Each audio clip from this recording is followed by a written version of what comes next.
matters. Yeah, I think we can still take more questions if you want. There was a question also about the alignment of the laws. Yes.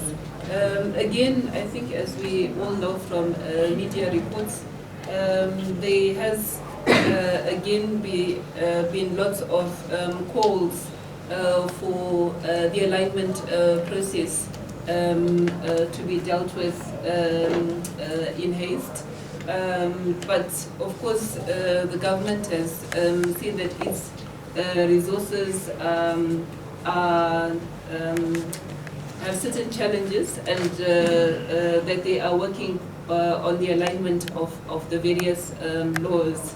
So as far as the death penalty is concerned, yes, as Blessing has said, if a woman were to be accused of murder or tried for murder or any of the other statutes or of offences under any of the other statutes that provide for the death sentence, the courts at present would not impose the death sentence, even though the laws themselves have not actually been aligned. But yes, it is a concern to non-governmental organizations and other stakeholders that the alignment of the laws with the new constitution is taking such a long time. Thank you very much. We can take the second round, third round. Okay, yes. I'm working on my freelance journalist.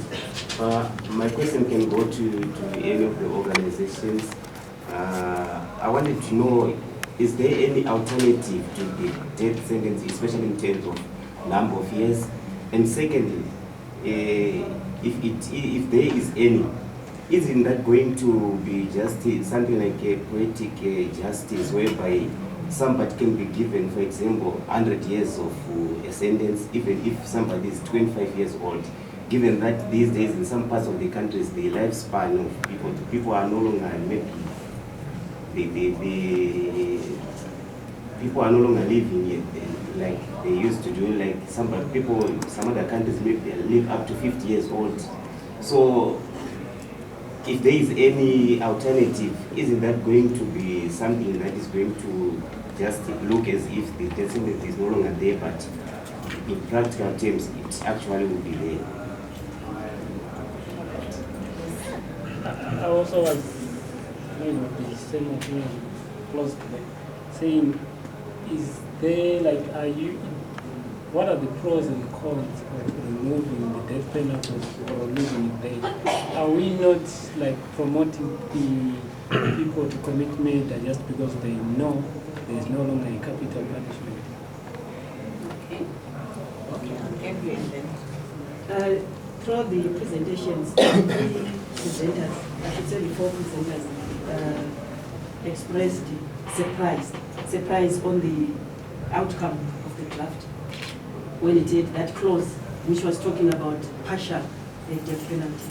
But what did you do as civil society to lobby the authorities before the final document came out, the final constitution? Okay.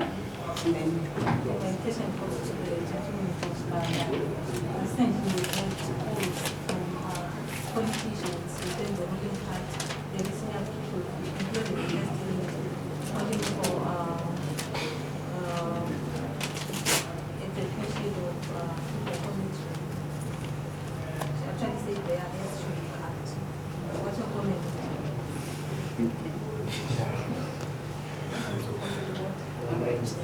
okay, I will have Kelvin respond first and then thank you very much.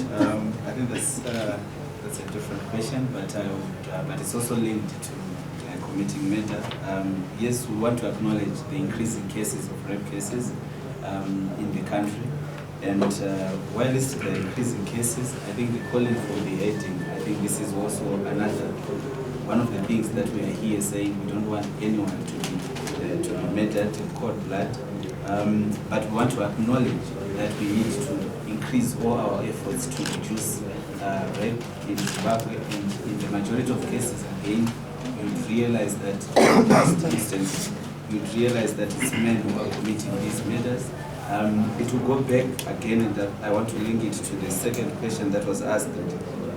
We never get really to get the reasons around what is it that, what was the reason behind the 21 to 70, but again, from the public sentiments and even the political sentiments, it is around maybe some of the forms, the crimes that are committed, where, as you're rightly indicating, in the number of instances, we have very high cases of rape cases in the country, and it's not just between the ages of 21 to 70, but of course it goes beyond that.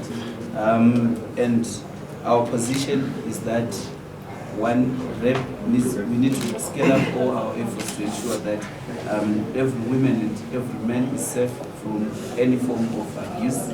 Secondly, we are also saying no one should be subjected to any form of cold-blooded, inhuman treatment in the form of capital punishment. And so, yes, I think these calls are a result of the outrage, but we are hoping that this will not translate in the actual carrying out and execution of those on death row. And alternatives, I think I'll leave my colleagues to speak to alternatives, but one form of alternative is really life imprisonment, which can be an alternative other than just ensuring that we have the death penalty. Yes, I think as ZWALA, because we are calling for the total abolition of the death penalty, what this means is that no matter how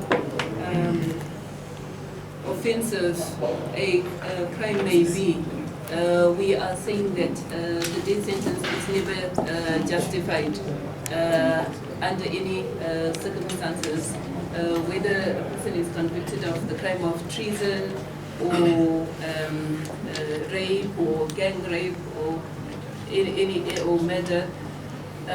We are saying that we want total abolition of the death penalty.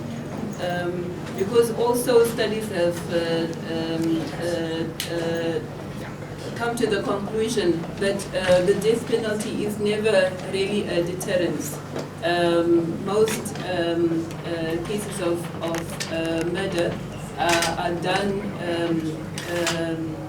when the murderer is under great emotional stress.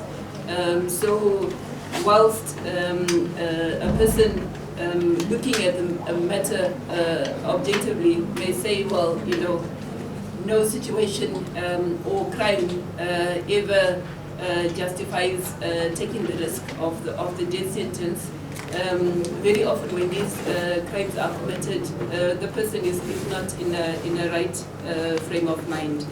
And therefore, as Padare says, we believe that if the death sentence is abolished, it must be abolished for all crimes, including rape. And then with regard to the question that was made as to if we abolish the death penalty, is that not, I can't remember what the exact words are.